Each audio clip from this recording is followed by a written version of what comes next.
Mil mensajes. Hoy estamos con el número 357 y este número nos trae, al igual que todos y cada uno de estos mensajes, algo importante para reflexionar. El de hoy es la esperanza, esa palabra que realmente contiene tantas cosas, esa palabra que realmente resulta importante en el mundo filosófico, en el mundo científico, en el mundo metafísico, y que inclusive usamos mucho en el mundo creativo. Esa esperanza, una esperanza significa de manera muy gruesa el tener como cierta el logro de algo que necesitamos o que se desea tenerlo, tener la posibilidad de alcanzarlo, de tenerlo, de lograrlo. Y cuando hay esperanza, que realmente es una vinculación positiva con el tiempo futuro, encontramos que también es importante y sobre todo asociarlo a esa negociación positiva con el tiempo presente que nosotros llamamos optimismo, y que cuando se une en el optimismo con la esperanza surge esa palabra básica del entusiasmo. Vamos a revisar el por qué surgen las esperanzas, el cómo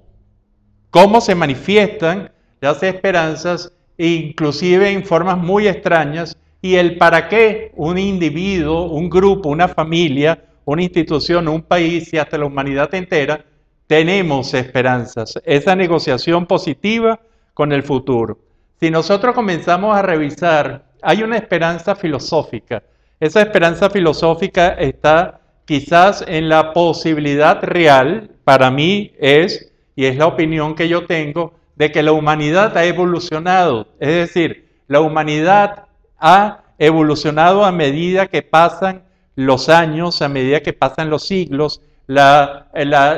sociedad de hoy, y lo corroboran varios científicos actuales, es mucho mejor que la sociedad de hace 100 años o 200 años, o si nos vamos mucho más atrás, es una sociedad mejor. Se respetan, existen los derechos humanos, hay toda una serie de cosas que terminan generando muchísima esperanza. Esperanza, diría yo que filosófica, esperanza en el ser humano, esperanza en la optimización, en el mejoramiento continuo del ser humano. Si nos vamos al otro paradigma, al paradigma científico, observamos que hay realmente una esperanza cuando todos los conocimientos de tipo racionales que conforman una verdad pueden generar algunos elementos de predicción, y sobre todo predicción de que en el futuro van a existir cosas como en realidad se ha cumplido, sobre todo desde que se maneja la ciencia como tal, y ya inclusive se pueden hacer predicciones, se pueden hacer elementos que realmente nos hablan, por ejemplo, de la medicina genética, que ya pronto estará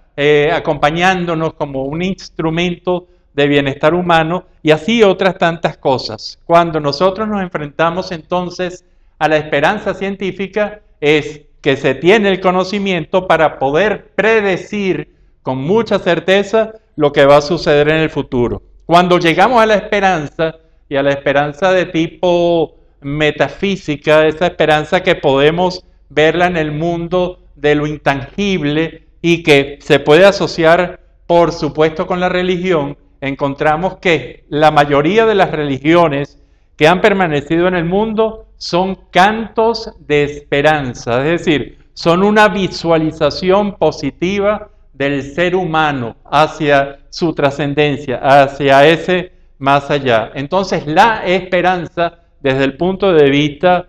metafísico, puede ser realmente, y es una realidad cotidiana de todos los días, de cómo nosotros, los seres humanos, la procesamos. Y finalmente, la que decía que muchas veces la utilizamos, inclusive sin darnos cuenta, es la esperanza creativa, esa esperanza que está dentro de la mente de cualquier creador y que podría ser, por ejemplo, en el arte. Esas esperanzas también podrían estar en el mundo de la política, también podrían estar en cualquier área del ser humano, y que va a ayudar posiblemente tanto a lo filosófico, a lo científico, inclusive a lo metafísico, para que haya una predisposición positiva para el mundo de la esperanza, ese mundo, repito, de las buenas negociaciones con el futuro. Este es el mensaje número 357 y que realmente nos llama muchísimo la atención. La pregunta para ustedes es si ustedes tienen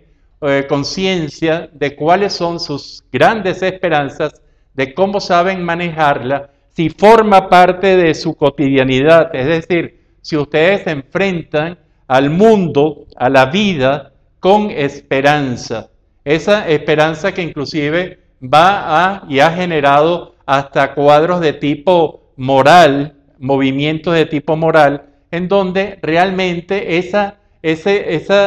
sensación de que se va a obtener algo que se necesita o se desea, se vaya a volver posibilidad. Y en el fondo, y esta es una opinión personal, yo creo que los seres humanos, cuando tenemos esperanzas, funcionamos mejor. Y esto sin duda alguna, tiene que ver con esa parte psicológica de